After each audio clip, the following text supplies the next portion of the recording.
Cuando hablamos de fiscalidad y de impuestos, hay una persona con la que no solamente hay que hablar, sino que es absolutamente esencial tener una conversación. Es el autor de Impuestos o Libertad y además expresidente de la SEPI y exdirector general de la Agencia Tributaria. Mi buen amigo Ignacio Ruiz Jarabo, ¿cómo estás? Muy bien, Daniel, buenos días. Encantado de estar con vosotros otra vez. Qué gusto que estés aquí y me gustaría que comentásemos dos cosas, ¿no? Venga. Pero vamos a empezar por esta polémica que se ha generado en España sobre si los españoles, un salario medio, mediano, paga un 50% de impuestos o no. Hemos visto un ataque brutal por parte de todo este grupo de economistas cercanos al gobierno diciendo que un salario mediano en España no paga esa cantidad de impuestos. Tú, que lo has analizado bien, explícanos todos los impuestos que paga un salario mediano y hasta dónde llega. Bueno, fíjate, por supuesto que sí se llega a pagar el 50%. De entrada, se ha popularizado hace unos años el cálculo del Día de la Liberación Fiscal. Sí. Entre otras cosas, la Fundación Civismo lo suele publicar año a año, ¿no? Y con pequeñas oscilaciones suele ser a primeros de julio. Es decir, es el día en que el conjunto de los españoles dejamos de trabajar para el Estado y empezamos a tener la renta libre de impuestos. Si es a primeros de julio, quiere decir que como media, los españoles efectivamente sufrimos el acoso del Estado en más de un 50%. Pero bueno, a un análisis más individualizado. De entrada, aunque no sea efectivamente retribuciones medias, la tarifa máxima del impuesto en Cataluña, por ejemplo, llega al 53%. En el IRPF. El IRPF, perdón. En la Valencia de Ximo Puig era el 54%. Es decir, que por supuesto que se paga más del 50% solo en el IRPF. Pero bueno, vamos a lo que tú decías, Daniel, a un sueldo más medio, más común. Y vamos a fijarnos en una cifra redonda que sean 50.000 euros. Vamos a imaginar un español que tiene un sueldo de 50.000 euros íntegro. Bueno, es un buen sueldo, pero evidentemente no es un rico, ni un muy rico, claro, ni un todopoderoso. Bien, pues de entrada de esa retribución se le quitarán 3.300 euros por seguridad social. Bien, a continuación, por tanto, le queda ya una renta después de pagar la seguridad social de 46.700. Y entonces ya llega el IRPF, que con esos importes, el tipo medio, sumando tarifa estatal y autonómica, digo el tipo medio por lo que he dicho antes. El tipo medio, claro, porque es progresivo, sí, efectivamente, y diferenciando, pensando que la tarifa autonómica fuera igual que la estatal. Claro, hay diferencias. En Madrid es mucho más baja, en Cataluña es mucho más alta. Pero bueno, el tipo medio en esa tarifa, con la hipótesis de que la autonómica replica a la estatal, sería el 29%, con lo cual serían 14.000 euros lo que pagaría en IRPF. 46.700 menos 14.000, ya estamos en 32.700. Pero lo que le queda después de pagar Seguridad Social y IRPF no está libre de impuestos, porque cada vez que consuma tendrá que pagar el IVA o los impuestos especiales, según lo que consuma.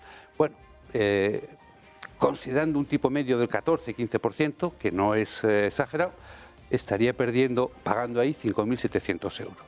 Ya le quedan solo 27.000, que es muy poquito más del 50% de sus ingresos. Pero claro, es que luego llegan los tributos municipales, entre otros el IBI, y luego llegan los autonómicos.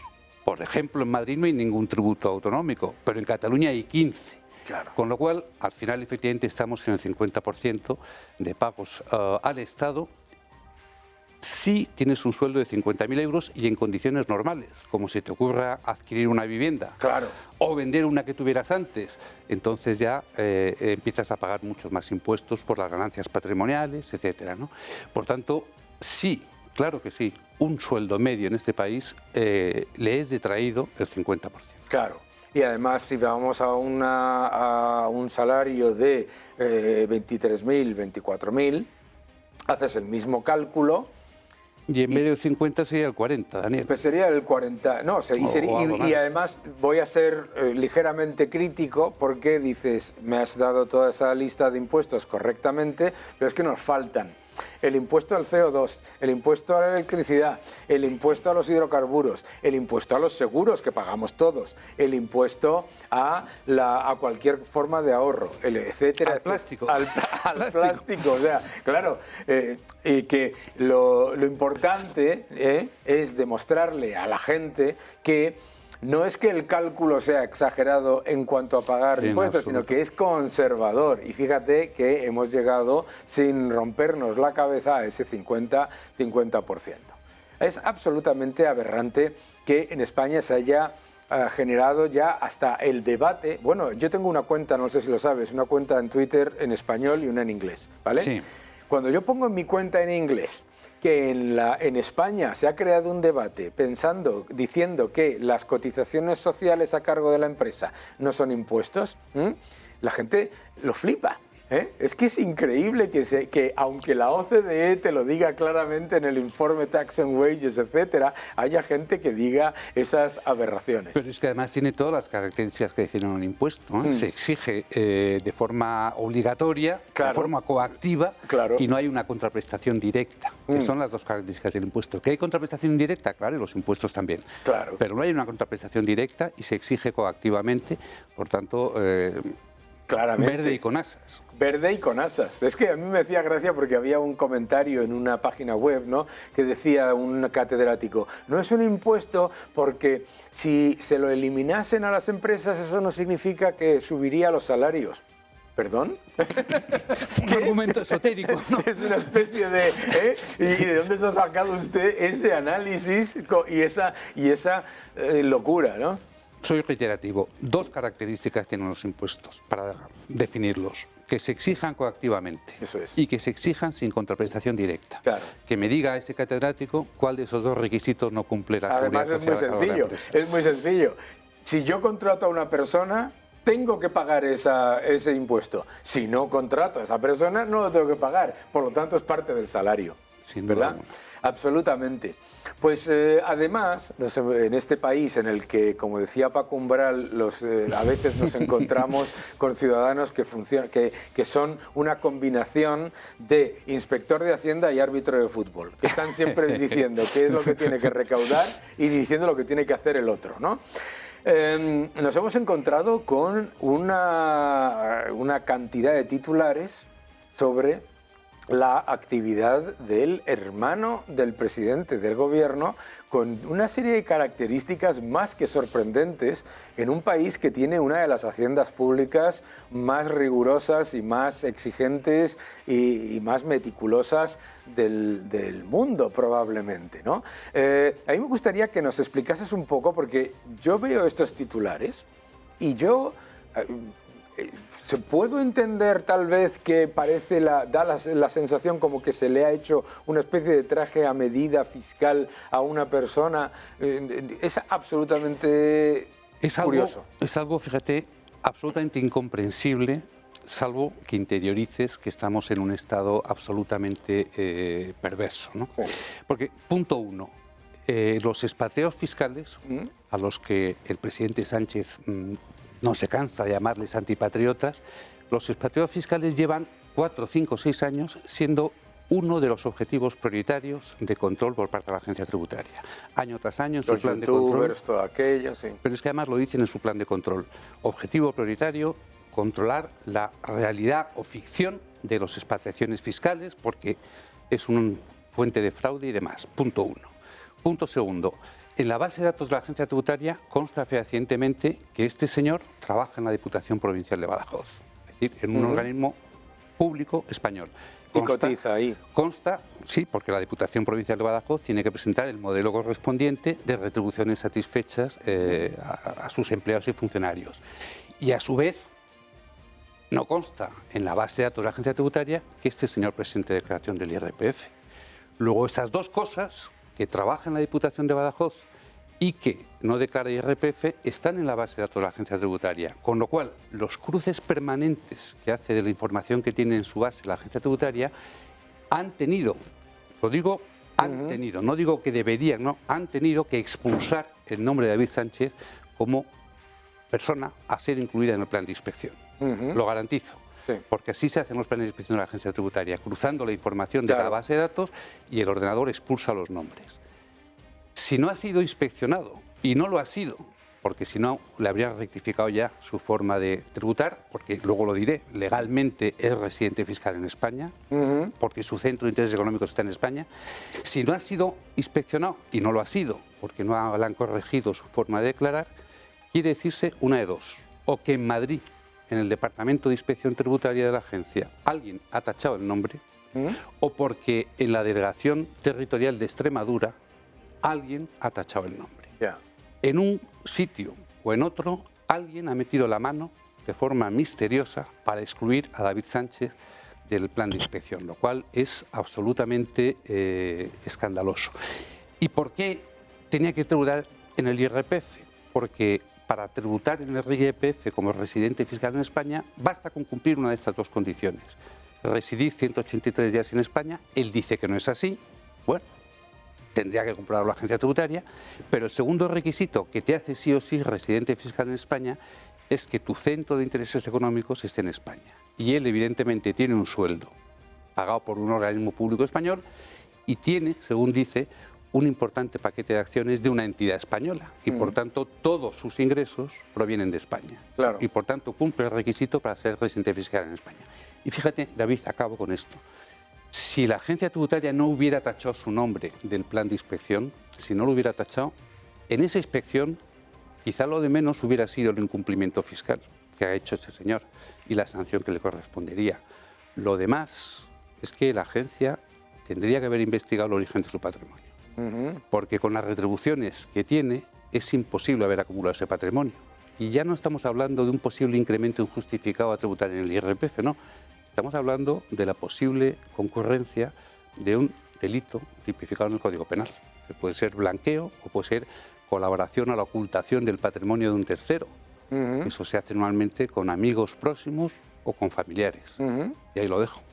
Y todos estos elementos presuntos y obviamente que habría que analizar, a mí me parece importante porque por ejemplo, a los banqueros de inversión que vivían en Londres y que tenían su familia en España, se les hizo una inspección brutal, alegando que al tener su familia en España y pagar la luz, etcétera, etcétera, etcétera, eran en realidad residentes fiscales en España. Se ha hecho con muchísimos inversores, se ha hecho con muchísimas personas. Y un caso muy reciente, muy mediático, Shakira. A Shakira se le acusa de delito fiscal por decir que no residía, por decir que sí residía en España cuando ella no lo declaraba. Y en el proceso de comprobación, la agencia tributaria llevó 100 pruebas testificales. 100.